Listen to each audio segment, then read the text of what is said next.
देख रहे हैं हर खबर। मैं हूं आपके साथ जागृति। रुक कर लेते खबरों का। इस वक्त की बड़ी और अहम जानकारी पंचकुला से आ रही, जहां खेलो इंडिया यूथ गेम्स में सीएम ने शिरकत की। तो वही केंद्रीय मंत्री गजेंद्र सिंह शेखावत साथ में मौजूद रहे।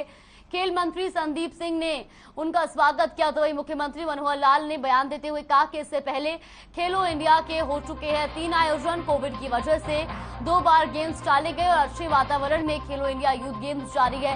सभी खिलाड़ियों को शुभकामनाएं, वो अपना सर्वश्रेष्ठ प्रदर्शन करें, ऐसा भी उन्होंने कहा। साथ ही उन्होंने कहा कि 5 पारंपरिक स्वदेशी खेलों को शामिल किया गया। उम्मीद है इन खेलों को नई पहचान मिलेगी। वही उन्होंने कहा कि मोदी सरकार की 8 साल में देश एक अलग मुकाम पर पहुंचा और विश्व में हमारे देश का एक अलग स्थान है। तो ये बड़ी और अहम जानकारी आपको बता रहे हैं खेलो इंडिया यूथ गेम्स से जुड़ी, जहां पर खेलो इंडिया यूथ गेम्स में पंचकुला में सीएम मनोहर लाल पहुंचे। वही उनके साथ मंत्री गजेंद्र सिंह शेखावत भी मौजूद रहे। तो वहीं खेल मंत्री संदीप सिंह ने उनका स्वागत किया और साथ ही साथ सीएम मनोहर लाल ने कहा कि मोदी सरकार के 8 साल में देश एक अलग मुकाम पर पहुंचा है। विश्व में हमारे देश का अलग पहचान बनी है। तो कोविड की वजह से 2 बार से गेम्स टाले गए, लेकिन अच्छे वातावरण में खेलो इंडिया यूथ गेम्स आज जारी है और उम्मीद है इन खेलों को नई पहचान मिलेगी।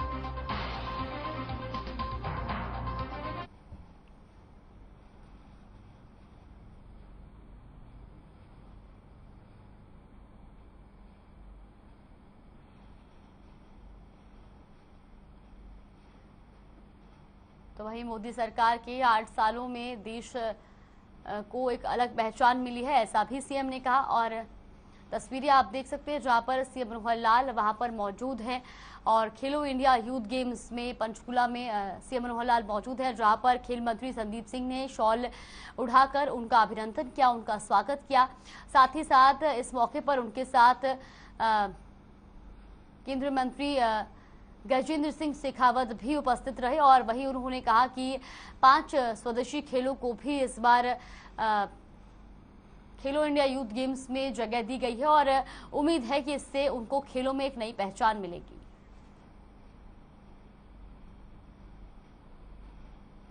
कुश्ती में अपनी छाप छोड़ने के बाद अब हरियाणा ने एथलेटिक्स में भी गोल्ड मेडल हासिल किए हैं। पंचकुला में चल रहे खेलो इंडिया यूथ गेम्स के दौरान 110 मीटर हर्डल रेस में मोहित ने जीत दर्ज की और हरियाणा की झोली में एथलेटिक्स में एक और गोल्ड मेडल डाल दिया। वही मोहित ने 13.62 सेकेंड में अपनी रेस पूरी कर राजस्थान के माधवेंद्र को मात देकर ये मुकाम हासिल किया है। तस्वीरें आप देख सकते हैं जहां पर एथलेटिक्स में भी हरियाणा ने गोल्ड मेडल जीता है। तो वहीं मोहित ने हरियाणा को ये गोल्ड मेडल जिताया है और राजस्थान के माधवेंद्र को हराकर मोहित ने ये मुकाम हासिल किया है।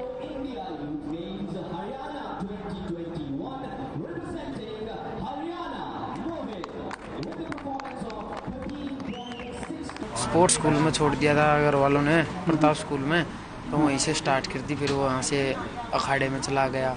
अश्विनी कोच साहब के पास करता हूँ मैं। बढ़िया कर रखा है, मज़ा आ गया, सही है, बढ़िया सुविधा मिल रही है होटला में, सही। देखो भाई 2024 में लकड़ गए थे इंडिया में, दली आवांगे, बढ़िया लग गया भाई, एकदम तो मज़ा आ गया। जितने भी मेरे मुकाबले हुए मैंने सब 8-0 से कंप्लीट किए थे और मेरा जो फाइनल मुकाबला हुआ था वो दिल्ली वाले के साथ था, वो ही मैंने 8-0 से जीता।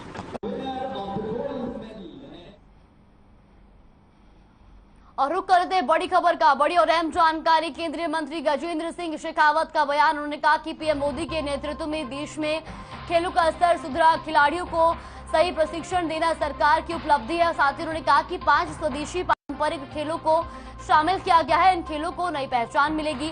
वहीं उन्होंने कहा कि कबड्डी का उदाहरण हम सबके सामने है, कबड्डी आज विश्व स्तर पर पहचाना गया है। तो ये बड़ी और अहम जानकारी आपको बता रही, जहां केंद्रीय मंत्री गजेंद्र सिंह शेखावत खेलो इंडिया यूथ गेम्स में पहुंचे तो उन्होंने वहां पर बयान देते हुए कहा कि 5 स्वदेशी पारंपरिक खेलों को शामिल किया गया और इन खेलों को एक नई पहचान मिलेगी। जिस तरीके से कबड्डी का उदाहरण हम सभी के सामने है, आज कबड्डी पूरे विश्व में अपनी पहचान बना चुका है। तो उन्होंने कहा कि पीएम मोदी के नेतृत्व में खेलों को बढ़ावा दिया जा रहा है, खिलाड़ियों को सही प्रशिक्षण दिया जा रहा है। तो वहीं साथ ही उन्होंने कहा कि कबड्डी आज विश्व स्तर पर पहचाना गया है, कबड्डी ने एक अलग पहचान बनाई है। तो केंद्रीय मंत्री गजेंद्र सिंह शेखावत का बयान सामने आया है।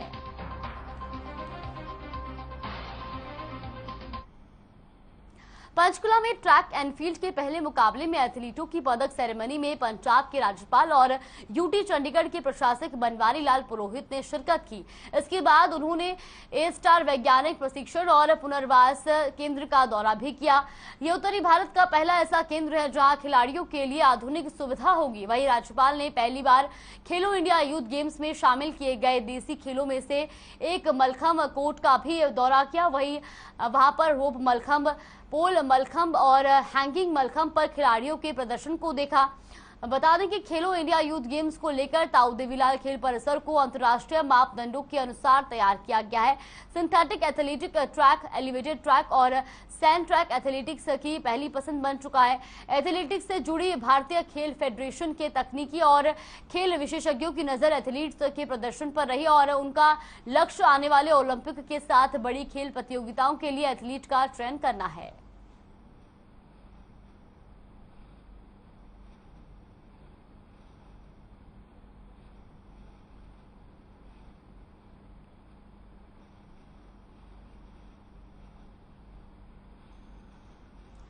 जिस उम्र में बच्चे शरारतें करते हैं, स्कूल जाने में आनाकानी करते हैं, उस छोटी सी उम्र में फरीदाबाद के सेक्टर 9 की रहने वाली 11 साल की एक बच्ची ने बुक राइटिंग में एक नहीं बल्कि 5 वर्ल्ड रिकॉर्ड अपने नाम किए हैं। वहीं मात्र 1 साल में 11 साल की वाणी रावल ने कैथीज 23 डेज ऑफ क्रिसमस और कैथीज कॉलिंग 5 एलिमेंट्स ऑफ क्रिसमस किताब लिखी है, जिसके कारण वाणी को दुनिया की सबसे कम उम्र की लेखक होने का खिताब मिला है।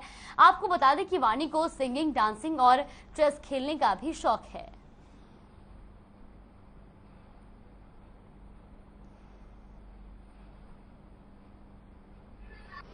नमस्कार, मैं संजय गुप्ता, आप देख रहे हैं हर खबर। आज हम आपको एक ऐसी बच्ची से रूबरू कराएंगे जिसने बहुत छोटी सी उम्र में ऐसा मुकाम हासिल किया है जो उसके शहर के लिए नहीं, उसके राज्य के लिए नहीं, पूरे देश के लिए गौरव की बात है। हम जानते हैं, हमारे साथ वो बेटी मौजूद है, उसी से जानेंगे, उसके मुंह से ज़्यादा सुनना चाहेंगे क्योंकि हम तो बोलते रहते हैं। क्या नाम है आपका? मेरा नाम वानी है। वानी, आपने एक बुक लिखी है। पहले मैं जानना चाहूँगा आपकी उम्र क्या है? मेरी उम्र 11 साल है। जब मैंने बुक लिखी थी तो मैं 10 साल की थी। कौन सी क्लास में पढ़ते हैं आप? मैं 6th क्लास में आ गई। 6th क्लास में पढ़ते हुए जिस टाइम आपको खुद सीखने की उम्र है, पूरी दुनिया को आप सिखाने चले हैं, आपने एक बुक लिखी है। क्या चीज़ें हैं, किस तरीके से देखते हैं इस बुक्स को? ये बुक्स में मेरा बहुत सारा ख्याल लगा है। मैं इसको बहुत सोच समझ के लिखा है ताकि सब उसको अच्छे से पढ़ सके और समझ सके। क्या आपने मैसेज देने की कोशिश की है कि चाहे आप छोटे हो या बड़े हो, आप बुक लिख सकते हैं, कोई एज लिमिट नहीं है।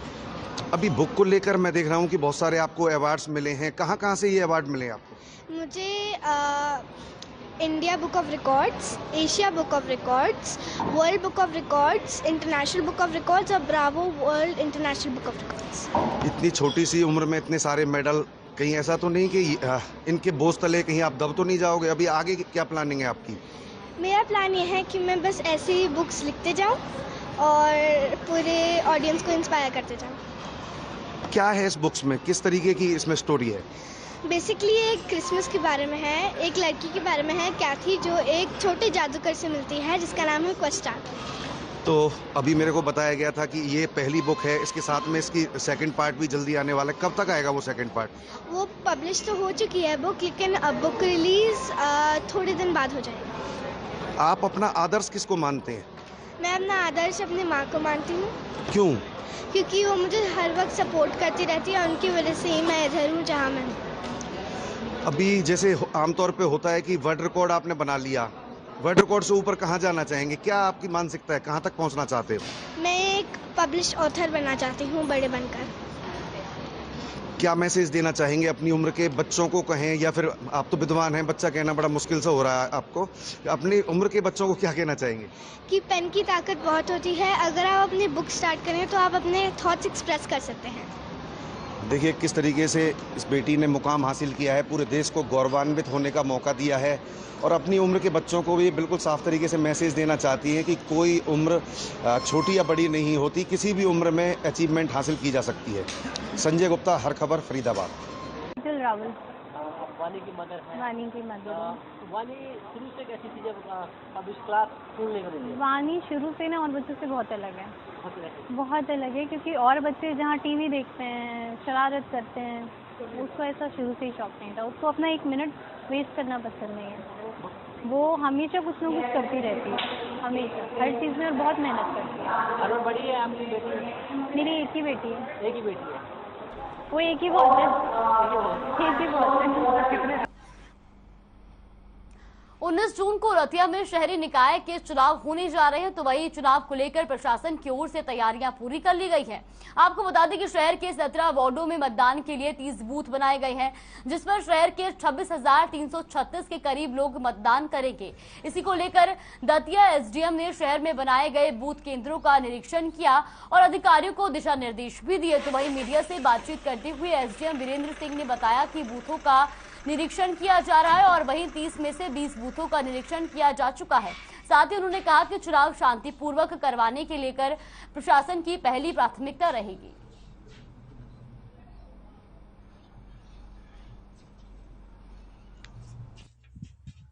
जो कैंडिडेट फाइनल हो गए, अब उनके इलेक्शन की तैयारी के लिए हमने बूथों का निरीक्षण किया है। हमारे रतिया के अंदर टोटल 30 बूथ हैं और 17 वार्ड हैं। तो जिसमें जो बूथ बनाए गए हैं उनकी जो मिनिमम कंडीशन है कि हर रूम में 2 गेट होने चाहिए और जो है वहाँ पर पीने के पानी की सुविधा हो, तो ये सब चीज़ें हमने चेक की हैं।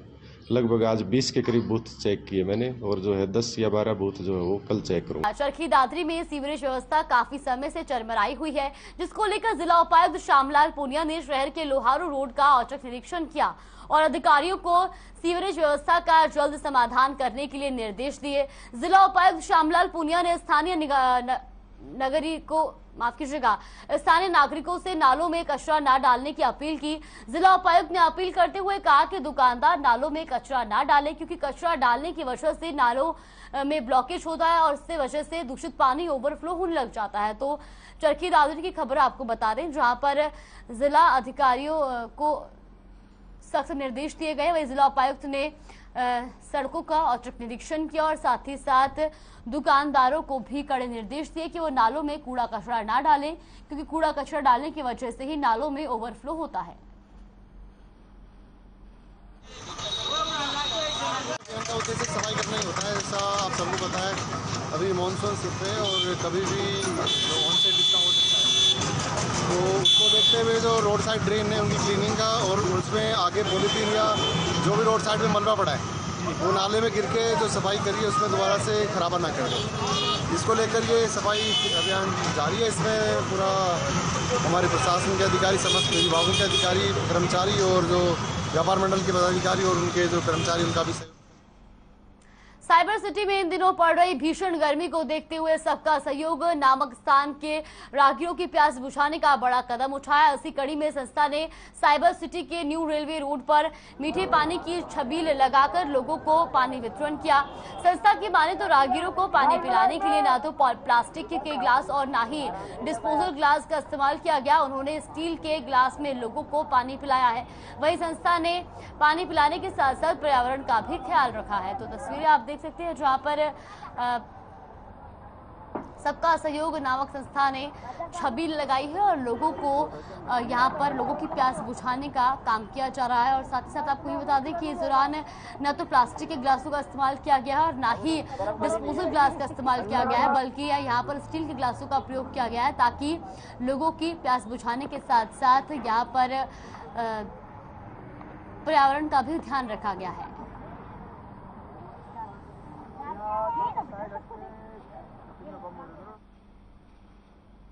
वहीं करनाल में गर्मी के कारण सब्जियों के दाम भी बढ़ते नजर आ रहे हैं, जिसमें आम आदमी काफी परेशान है।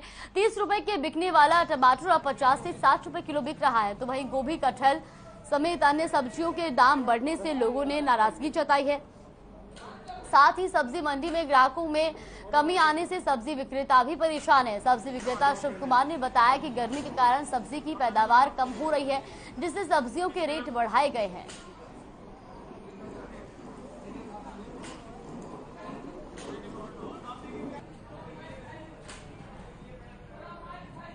फर्क ज़्यादा है जी सर, इसमें गर्मी करके नींबू भी तेज है, टमाटर भी तेज है और सारी चीज़ें तेज़ हैं, प्याज भी तेज़ है। अब गर्मी करके क्या करें, गर्मी करके तेज़ हो गया। पहले नींबू 40 रुपये किलो था, अब नींबू 100 रुपये किलो, 120 रुपये किलो दे रहे हैं। टमाटर पहले 30 रुपये था, अब टमाटर दे रहे हैं 40 रुपये किलो।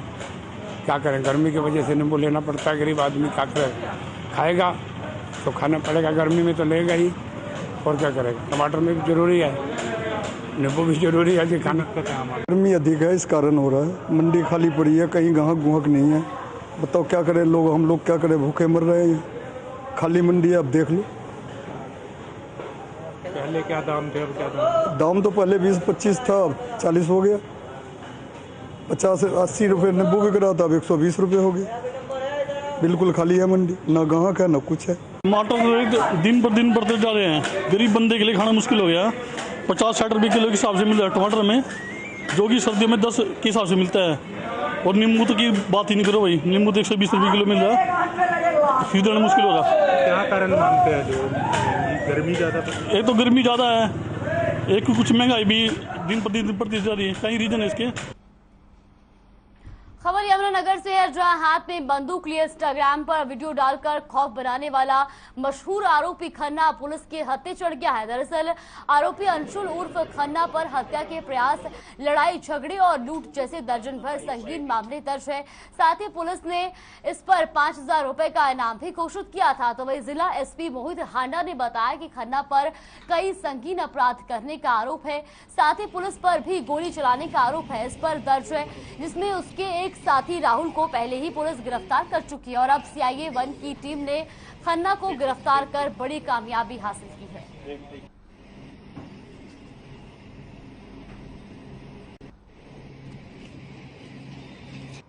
एक जो फरार चल रहे अपराधी हैं यहाँ पे गांव अलाहर का अंशुल उर्फ खन्ना, तो इसको हमारी जो सीआईए 1 टीम है इसने पकड़ने में कामयाबी हासिल की है।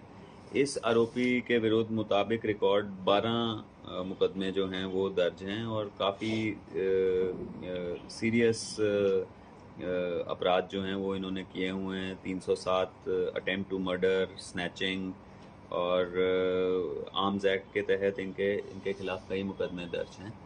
और इस संबंध में इन पे यमुनानगर पुलिस द्वारा इनाम करवाया गया था। ये 5000 के इनामी हैं और इन्हें भी जो सीआईए टीम है उन्होंने इस गांव अलाहर निवासी अंशुल को जो है वो पकड़ने के पूरे प्रयास चल रहे थे और इसको अंततः जो है सीआईए 1 टीम पकड़ने में जो है वो सफल रही।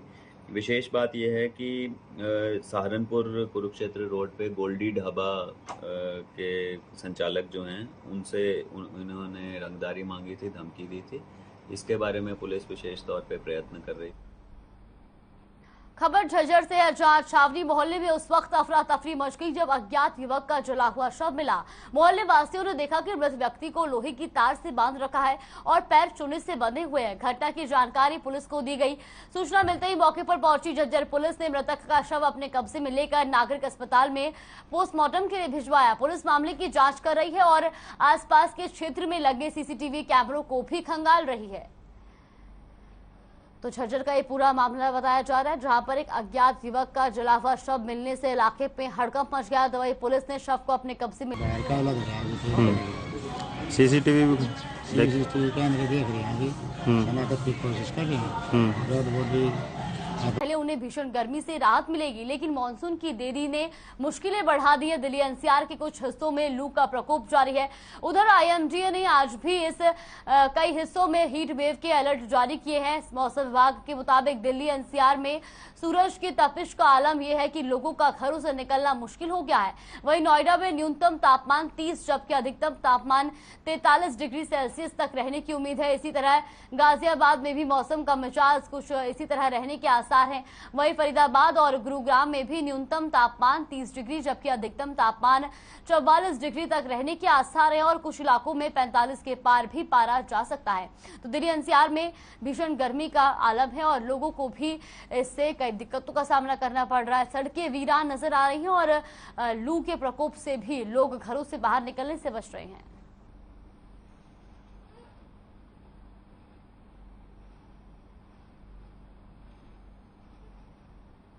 वहीं देश में एक दिन में 7,240 कोरोना के नए संक्रमित सामने आए हैं और कोरोना के चलते 8 लोगों की मौत हो गई, जबकि 3,591 लोगों ने कोरोना को मात दी और जिसके बाद देश में कोरोना का रिकवरी रेट 98.71% हो गया। अगर बात करें कोरोना के एक्टिव केसों की तो देश में फिलहाल कोरोना के 32,498 केस एक्टिव हैं और अब तक देश में कोरोना से 5,24,723 लोगों की मौत हो चुकी है। तो देश में बीते 24 घंटे में 7,000 से ज्यादा कोरोना के संक्रमित पाए गए हैं, जबकि 8 लोगों की कोरोना के चलते मौत हुई है। तो ये अगर बात की जाए कोरोना से रिकवर हुए लोगों की तो 3,551 लोगों ने कोरोना को मात दिया और इसी के साथ देश में फिलहाल 32,498 केस एक्टिव हैं।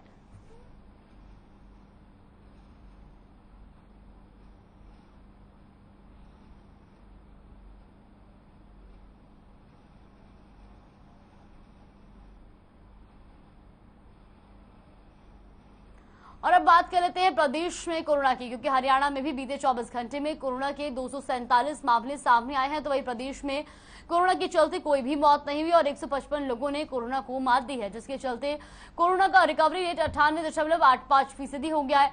तो वही पिछले 24 घंटे में अकेले गुरुग्राम में 161 नए पॉजिटिव केस मिले हैं, जबकि फरीदाबाद में 44 नए संक्रमित मिले और इसके अलावा सोनीपत में 5 और अंबाला में भी संक्रमितों की पुष्टि हुई है। तो वहीं आपको बता दें कि फिलहाल प्रदेश में कोरोना के 910 केस एक्टिव है और जबकि 10,621 लोगों ने अब तक अपनी जान गंवाई है।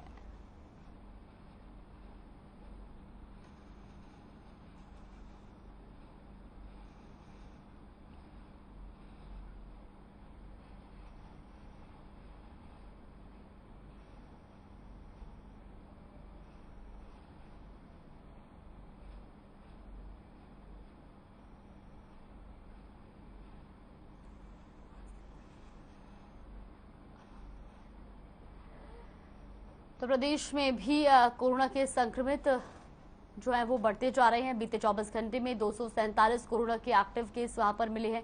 इसके अलावा अंबाला में 4, पंचकुला में 13 कोरोना संक्रमितों की पुष्टि हुई है। तो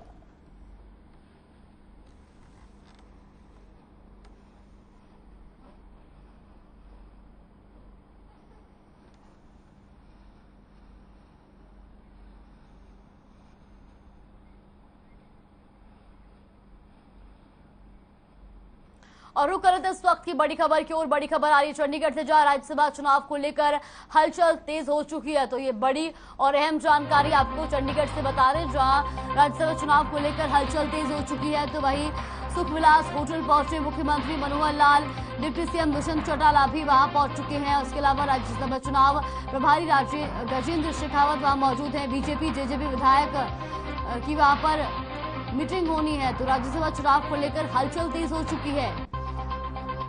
वही आपको बता दें कि डिप्टी सीएम दुष्यंत चौटाला और सीएम मनोहर लाल होटल पहुंच चुके हैं। राज्यसभा चुनाव प्रभारी गजेंद्र शेखावत भी वहां पहुंचे और जहां पर बीजेपी और जेजेपी विधायकों के साथ चुनाव पर चर्चा की जाएगी।